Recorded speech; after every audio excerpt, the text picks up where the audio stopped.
भारत के chicken neck में पाक खुफिया अधिकारी पहुंचे। बांग्लादेश की इस साजिश पर पीएम मोदी आग बबूला।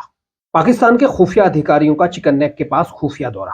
मोहम्मद यूनुस ने पाकिस्तानी सेना और खुफिया एजेंसी आईएसआई के लोगों को सिलीगुड़ी कॉरिडोर के पास चुपके से घुसा दिया है।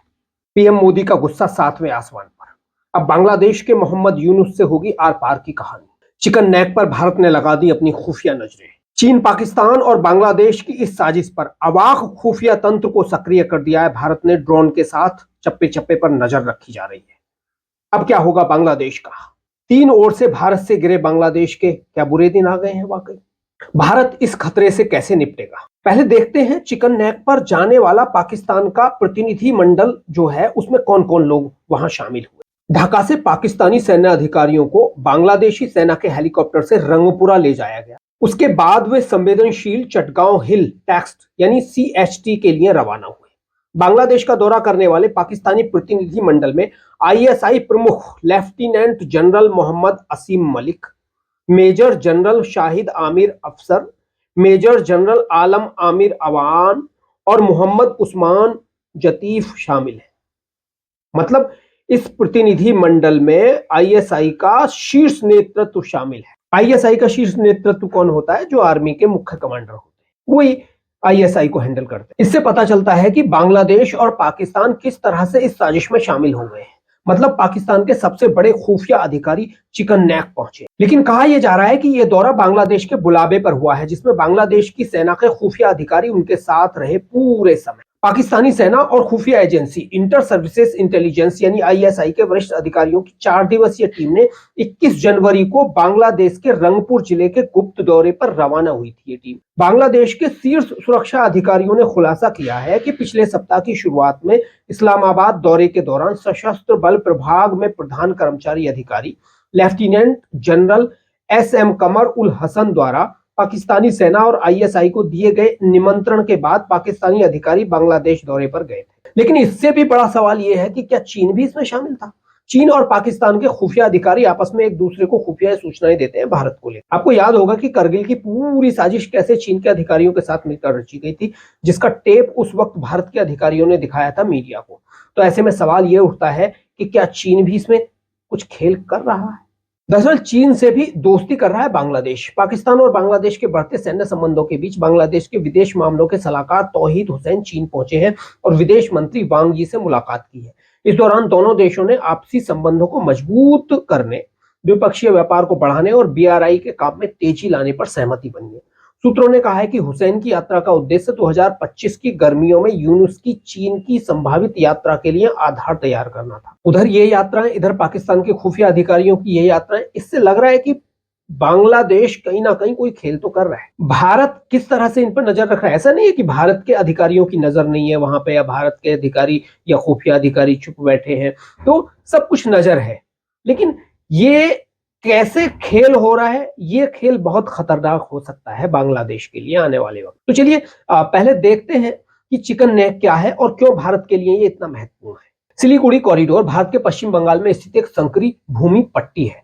यह पूर्वोत्तर राज्यों को देश के बाकी हिस्सों से जोड़ता है। इसे चिकन नेक के नाम से भी जाना जाता है। यह भू राजनीतिक, आर्थिक और सुरक्षा के लिहाज से बहुत महत्वपूर्ण है। यह कॉरिडोर नेपाल, भूटान और बांग्लादेश की सीमा से सटा है। यह महानंदा और तीस्ता नदी के बीच स्थित है। यह देश के 8 राज्यों को मुख्य भूमि से जोड़ता है, जिसमें अरुणाचल प्रदेश, असम, मणिपुर, मेघालय, मिजोरम, नागालैंड, सिक्किम और त्रिपुरा शामिल है।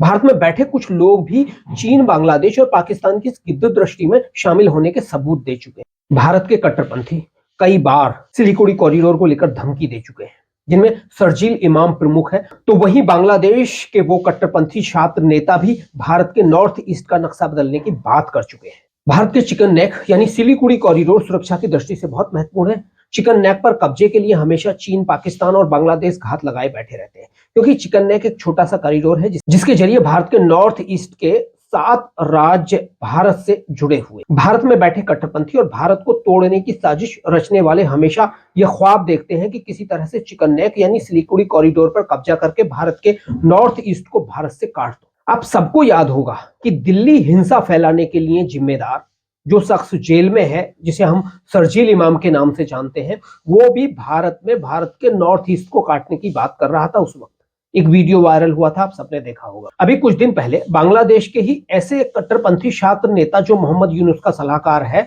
और जिसने शेख हसीना के खिलाफ आंदोलन की नींव रखी थी, पाकिस्तान और अमेरिका के खुफिया अधिकारियों के साथ मिलकर वो भी कुछ ऐसा ही ख्वाब देख रहा था, जिसका नाम है महफूज आलम, जो बंगाल, त्रिपुरा और असम को बांग्लादेश का हिस्सा बनाने का ख्वाब देख रहा है।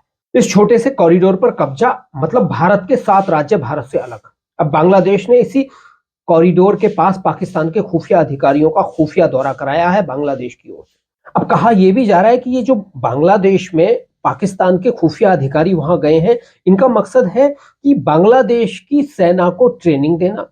अब खुफिया तरीके से ट्रेनिंग देना और भी कई तरीके के हो सकते हैं, लेकिन जब आईएसआई का प्रेसिडेंट वहां जाता है तो समझिए वो सिर्फ ट्रेनिंग देने के मकसद से तो वहां जाएगा। अब से पहले जो भारत के अधिकारी थे वो बांग्लादेश की सेना को ट्रेनिंग देते थे, लेकिन अब मोहम्मद यूनुस के आने के बाद ऐसा लग रहा है कि बांग्लादेश पूरी तरह से पाकिस्तान की गोद में जाकर बैठ रहा है। हो सकता है कि आने वाले समय में पाकिस्तान के जो ऑफिसर्स हैं वो बांग्लादेश की सेना को ट्रेनिंग दें, लेकिन इस ट्रेनिंग के पीछे जो राज है वो बहुत गहरा हो सकता है और वो भारत के खिलाफ कभी भी अपना रंग दिखा सकता है। जिस बांग्लादेश के लोगों को मुक्ति बहानी बनाकर पाकिस्तान से छुटकारा दिलाया, आज उनमें से कुछ कट्टरपंथी पाकिस्तान की गोद में फिर से जाकर बैठने। इससे पता चल रहा है कि आज बांग्लादेश किस दिशा में जा रहा है।